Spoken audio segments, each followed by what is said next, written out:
Hello दोस्तों, स्वागत है आपका हमारे यूट्यूब चैनल में। तो हम बीएससी में पृथ्वी के सापेक्ष गति पढ़ रहे थे, जिसमें हम कॉर्लियस बल का प्रभाव पढ़ रहे थे। आज हम देखेंगे कि कॉर्लियस बल का प्रभाव किसी लोलक पर किस प्रभाव पड़ता है। ठीक है, उससे पहले हम जानेंगे कि फोको का लोलक क्या है। ठीक है, यानी फोकल्स पेंडुलम। तो हेडिंग डाल लीजिए फोको का लोलक। तो फोको का लोलक बेसिकली फोकल्स या फिर फोको नाम के वैज्ञानिक ने किया था। कब किया था? 1851 में। ठीक है, इसका आविष्कार किया था। यह बेसिकली एक द्रव्यमान होता है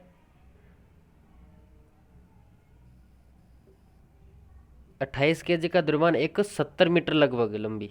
ठीक है, 70 मीटर लंबी एक रस्सी पे बंधा होता है। ठीक है, और ये ऊपर एक किसी दृढ़ सतह से बंधा हुआ है। ठीक है, तो ये फोकल्स है और यह इस प्रकार दोलन गति करता है। इसका दोलन का लगभग 17 सेकंड होता है। ठीक है, इसका जो टाइम पीरियड है वह 17 सेकंड का होता है। अब इस लोलक से हम क्या ज्ञात करेंगे कि पृथ्वी पर किसी भी बिंदु पर, ठीक है, किसी भी बिंदु या किसी स्थान कह लो, वहां पर जाकर हम इसके आवर्तकाल से पृथ्वी का ओमेगा ज्ञात कर सकते हैं। ठीक है, जैसे कि ये पृथ्वी है और किसी बिंदु ले लिया हमने, यहाँ पर एक्सांश क्या हो गया? लेमडा। ठीक है, लेमडा लेटीट्यूड पे है, ये वाई डैश एक्स डैश और ये क्या हो गया? Z dash. ठीक है, तो हम इस स्थान पर इस पेंडुलम को रखेंगे और इसके आवर्तकाल से इस पृथ्वी का ओमेगा ज्ञात करते हैं। ठीक है, तो ये हो गया फोको का लोलक। इतना नोट कर लीजिए।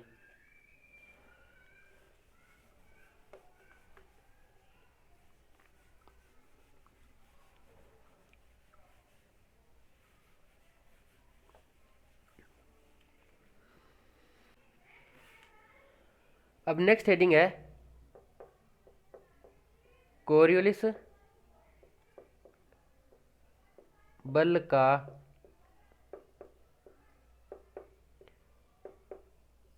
फोको लोलक पर प्रभाव।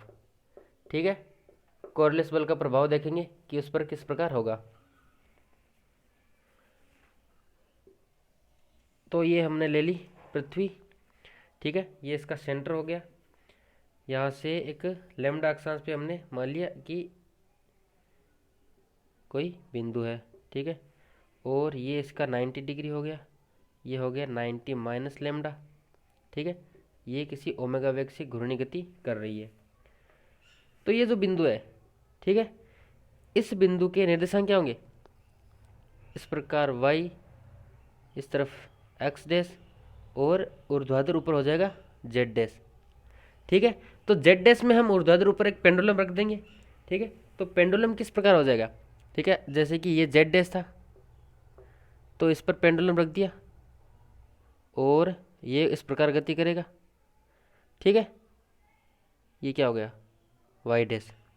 अब जो इस ओ बिंदु पे, ठीक है, इस ओ बिंदु पे ओमेगा के घटक क्या थे? ओमेगा के घटक होंगे omega cos lambda J cap plus omega sine lambda के कैप। ठीक है, ये ओमेगा के दो घटक होंगे और ये ओमेगा किस डायरेक्शन में होगा? ओमेगा इस डायरेक्शन में होगा। ठीक है, तो एक घटक लग जाएगा ऊपर की तरफ, वो कौन सा होगा? Omega sine lambda. ठीक है, और एक इसके परपेंडिकुलर जो क्या लग जाएगा? जो हो जाएगा ओमेगा कोस लैम्डा। ठीक है, ये दो घटक इस पे कार्य करेंगे। अब जो ऊर्ध्वाधर घटक है यानी ओमेगा साइन लैम्डा जो घटक है वह उसके लंबवत क्षैतिज दिशा में लग रहा है। ठीक है, तो कोरियोलिस बल वहां पर उत्पन्न होगा। अब दोलन तंत्र को कोरियोलिस बल उत्तरी गोलार्ध में क्या करेगा? दक्षिणावर्ती दिशा में, यानी क्लॉकवाइज क्लॉकवाइज डायरेक्शन में, और दक्षिणी अगर गोलार्ध में होगा तो वह वामावर्ती दिशा में यानी एंटी क्लॉकवाइज कोणीय वेग से घूर्णन कराता है। ठीक है, यानी कोरियोलिस बल जो है उत्तरी गोलार्ध में तो क्या करवाएगा? क्लॉकवाइज। ठीक है, और दक्षिणी गोलार्ध में कैसे करवाएगा? Anti clockwise.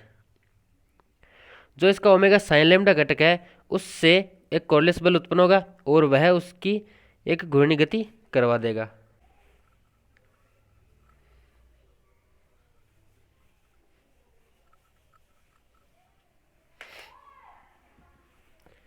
अब इस लोलक के तल का घूर्णन का आवर्तकाल देखेंगे। तो आवर्तकाल क्या होता है? आवर्तकाल होता है 2 पाई। अब यहाँ पे ओमेगा की जगह क्या आएगा? Omega sine lambda. ठीक है, ओमेगा साइन लेमडा। अब पृथ्वी के लिए ओमेगा क्या होगा? पृथ्वी के लिए हम जानते हैं कि 2 पाई/, ठीक है, 24 घंटे में एक चक्कर लग गति, यानी रेडियन प्रति घंटा, ये इसकी यूनिट होगी। तो यहां से t बराबर हो जाएगा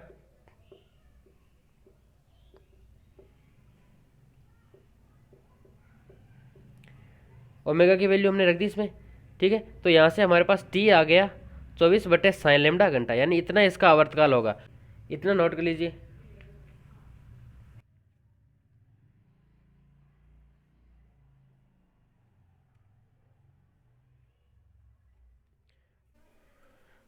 अब इसके घूर्णन की दर देखें। ठीक है, तो दर के लिए क्या करेंगे? 2 पाई/t। ठीक है, यहाँ से हो जाएगा 2 पाई sin लेमडा अपॉन 24। ठीक है, टी की वैल्यू रख दी, तो बराबर आ गया 15 sin लेमडा डिग्री प्रति घंटा। ठीक है, ये इसकी रेट आ गई। अब लेमडा के अलग अलग मान के लिए टी का अलग अलग मान आएगा।